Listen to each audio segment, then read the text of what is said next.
Ottawa South Liberal MPP. Hi, John. Hi, how are you doing? I'm good. How are you doing? I'm doing great. What are you doing? What am I doing? I just took a little break and went for a walk with Linda. But I've been working here on the phones this morning. I was at Queen's Park on Wednesday. Yes. And where we passed some measures. And yeah, we're going to get into that. I'd like your reaction, John, because, look, you're from, before you were in politics, were you not in the grocery business? 100%. Right? Yeah. Spent 22 years there, yeah. Yeah, so you know all about it, right? I'd like to get your take on this announcement from the Prime Minister right now. He's been under a lot of pressure from business lobby groups. Mr. Scheer was on my program. He just, they had this program 10% wage subsidy, right?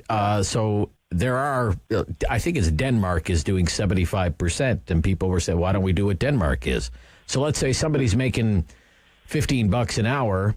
75% is the government pays $11.25 an hour. Yeah. So he's announced that. What do you think about that? I think that's a really important way to help businesses. We'd actually called on the province to match the 10% when they had 10, because it's a really effective way of keeping businesses intact and employees getting the income that they need. So it's a smart move. It's the right move. I think it'll be the most effective way to get money into the right people's hands. Yeah. And, one of the things is, it's important for us to make sure people are healthy and they can thrive and they have income. But they need to have, the businesses need to have support as well, too, because they need those jobs to go back to. And they're probably the most effective instrument for us to redistribute income. So I think it's a smart move. I think it will help a lot of families. And there's still a lot of work to be done around that. Okay. All right, let's talk about this other component here. And let's get John Vanthof on the phone without hanging up on John Fraser. Can we, phone systems are kind of stretched to the limit right now. John Vanthof's a Democrat from the Temiskaming area. Are you there, John Vanthof? Yes, good morning. Yeah, hi, John Vanthof. How are you? Not too bad. Yeah, you're making out okay? Yeah, I'm at home like everyone should be, working from home. Yeah. Okay, Temiskaming Cochrane.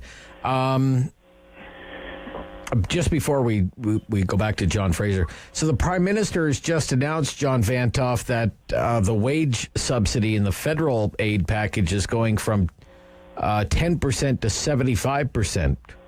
The federal government is going for small businesses will pay 75% of a small business's basically payroll. What do you think about that decision today? Considering all the calls we've had from small business through my office who are panicking with this, and it is a crisis, and it's a crisis for them, I welcome that announcement.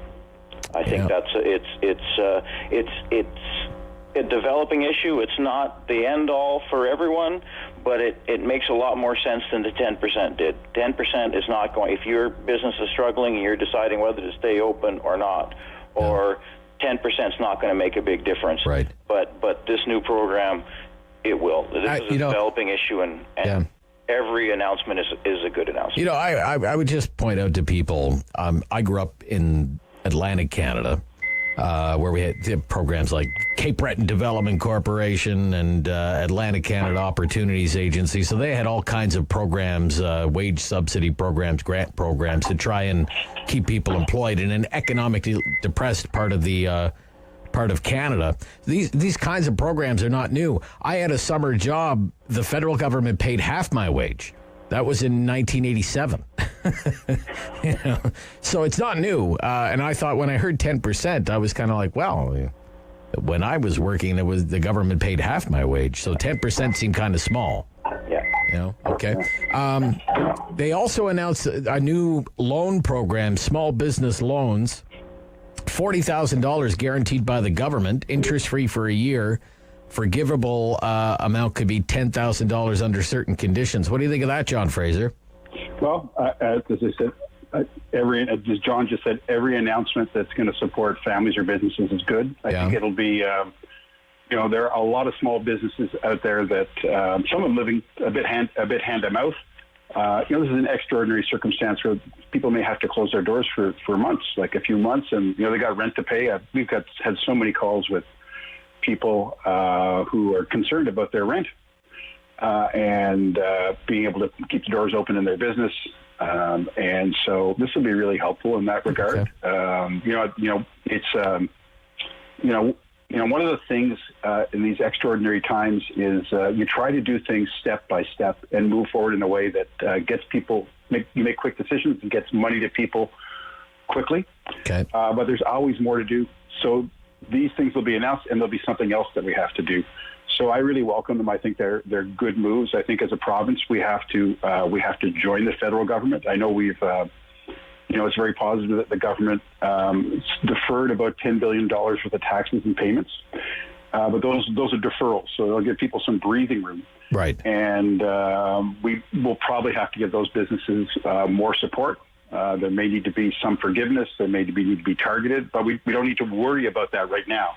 But we need to think about it for the future because we'll have to take those steps. So overall, John Vanthof, let's get into what Mr. Phillips, the Ontario Finance Minister, unveiled this week.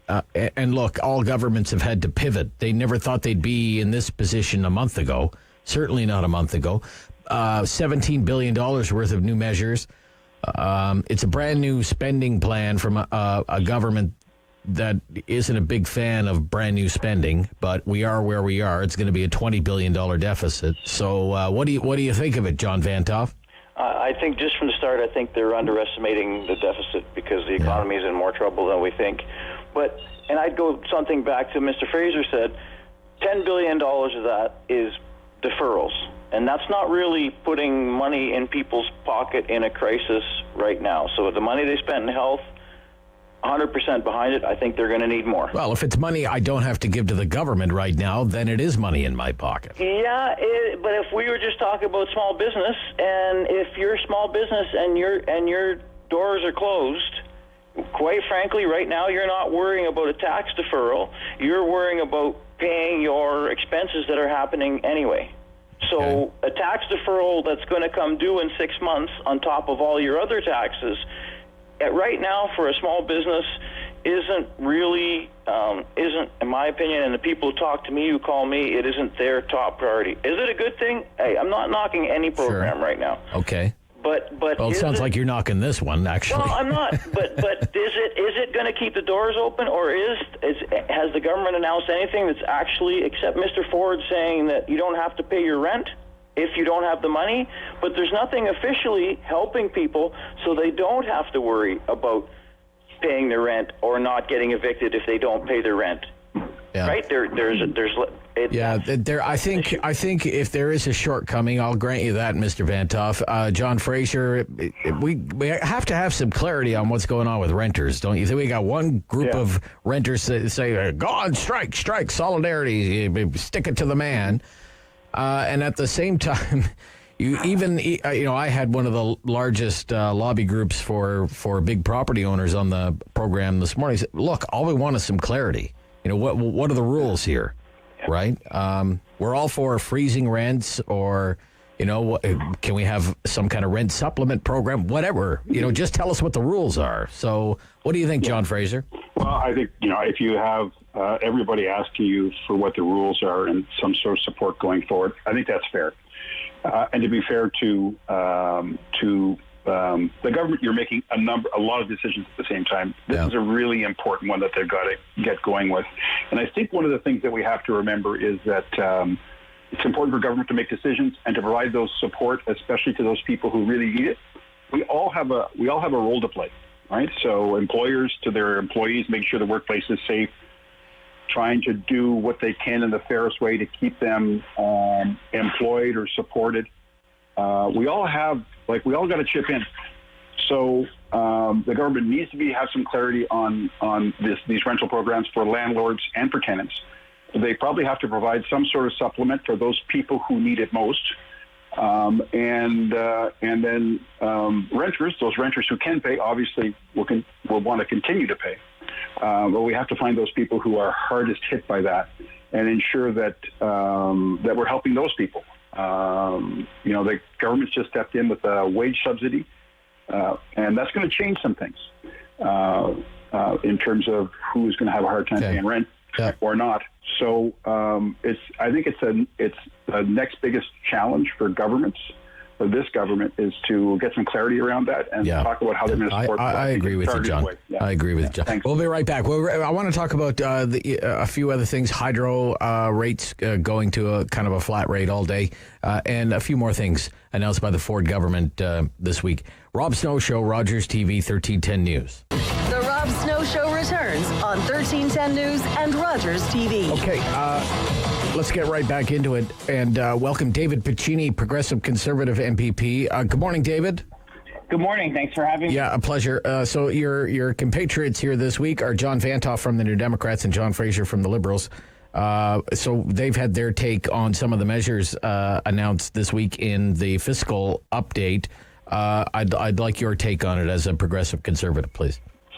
Yeah, well, I think obviously just reiterating that first and foremost, the concern of ourselves as a government across the aisle, everybody at these trying times is a whole of government approach to providing Ontarians the support that they need to get through these difficult times, which is why our investment of $7 billion additional dollars into the system through additional healthcare supports for our frontline healthcare workers, and over $3 billion in supports for people and jobs through these difficult times is needed. And as the Premier said, we'll do anything that it takes and mobilize any resources to support Ontarians during these times. So it's a lot of work everybody's undergoing right now, and these are trying times, but we stand here to support.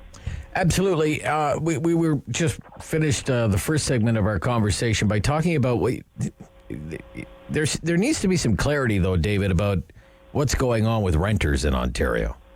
Mm-hmm. You know, both the property owners and the tenants both are looking for some clarity. Other than, the Premier, who I think has been doing a pretty good job, said, well, if it comes down to a choice between buying groceries and paying rent, buy groceries instead, which doesn't offer a lot of people a lot of clarity. What are you working on something there? What do you know, David? Yeah, certainly as a government, we are. We're, right now, it's a careful balance here between, certainly commercial and large scale, rental agencies, groups, working with them. And also those, let's not forget, I think of my grandparents who are now deceased, but this is retirement for many, where you've got a building and, you're two, for example, in their case, Italian immigrants who saved up and that building is their livelihood. That's literally their livelihood. So it's a careful balance. And I think the Premier understands and acknowledges there is a distinguishment to be made between a major firm that can take some action in rent deferrals or some sort of rent abatement, and the individuals who are stressed if they don't receive any rent. Then we've got elderly seniors, people who this is their source of income. Then they're stretched and potentially now into the healthcare system if they've got no money coming in there. And so it's nuanced, and we certainly understand that, and the Premier and the government is working on this. Okay, this is on the price gouging Pusateri. Let's play a little bit of this here, okay? When it comes to price gouging, I have zero tolerance for price gouging. I'm calling them out. Pusateri. I hear that they're selling hand wipes for $30 a tin. That's disgusting. Absolutely disgusting. A company like that would be selling hand wipes. Thank you. He went on for almost 2 minutes. It really got to him that this company was doing this. Let me go to your opposition colleagues here, because the Premier said, look, we're going to go to Cabinet and we're going to do something about this. What do you think about really going after people who are price gouging? John Fraser, what do you think, John Fraser? Oh, 100%. 100%? It would have the Liberal support if they went and did something? Oh, yeah. No, look, I can remember the ice storm and when things were getting jacked up, and, we put a stop to that pretty quickly. That was another Conservative government. Look, the public just does not have any patience for this. It's not right. There's no question about it. The vast majority of people out there in retail and wholesale are there, and they're with everybody. Oh, yeah. Working with everybody. They're donating stuff. They're repurposing things. Yeah, it's incredible. So, this is these are the outliers. But there are going to be people out there doing that, and I think we need measures.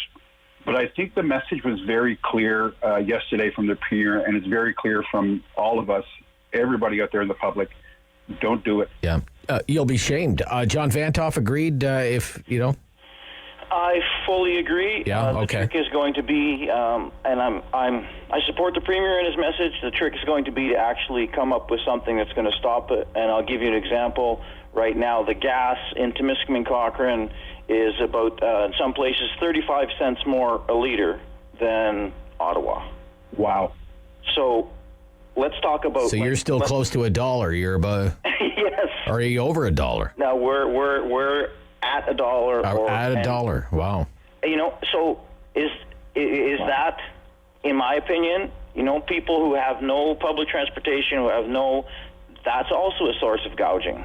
So we're going to have to be very careful how we do this. All right. And look who is actually being impacted. I got gas for 65 cents this week. What's the lowest anybody paid for gas this week? I got 65. Anybody beat that? 59. 59, John? At Costco? Was that Costco gas? No, that was just the Ultramar beside me at Heron and Walkley. Yeah. David? At 59, yeah. 59. But I would add on the price gouging piece a few things. I mean, this is disgusting, and the Premier was rightly outraged and was very strong in his messaging on this. But the bulk of, as you rightly alluded to, the bulk of small businesses, the bulk of retail stores in our community, I think of the one right across from my office, are being responsible, are going out of their way to support specific accessible hours for those with accessibility challenges, those seniors and others alike.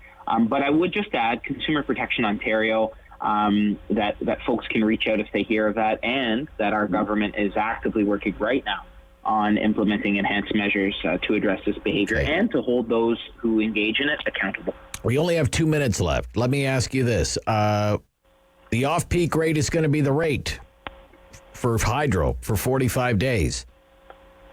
David, I think look, we don't have a shortage of electricity in this province. We have a surplus of electricity. We're giving electricity away. Could you make this permanent? Would you think about making that permanent, David? Well, I think, we are, for the next 45 days, our first move here was to make this at the lowest price, off peak. And that's 24 hours a day for the next 45 days, as he said. I'd like to thank our local distribution companies and the IESO, OEB for the immediate measures. But electricity is something we've long talked about. Obviously, we're exploring. We made a commitment to tackle the whole electricity mess, and we're working on it. We're working, and certainly I'm open to any suggestions, and we're open to all. Yeah, make it permanent. That's my suggestion. Yeah. Okay. Thanks, John Vanthof. What do you think? Make it permanent? We are fully in favor of making it permanent. Actually, if you look at our campaign in the last election, we had that in our campaign document that it should be permanent. John Fraser. Yeah, it's what businesses and families need right now. I think you'll see the government making it permanent. I think that the net cost to the Treasury is about $160 million over the next 45 days to smooth those rates out. So, that'll be probably over the course of a year, about $1 billion and change to make it permanent. And I think the government will do that. Okay. Thank you for all you're doing for your constituents. And have a safe and healthy weekend.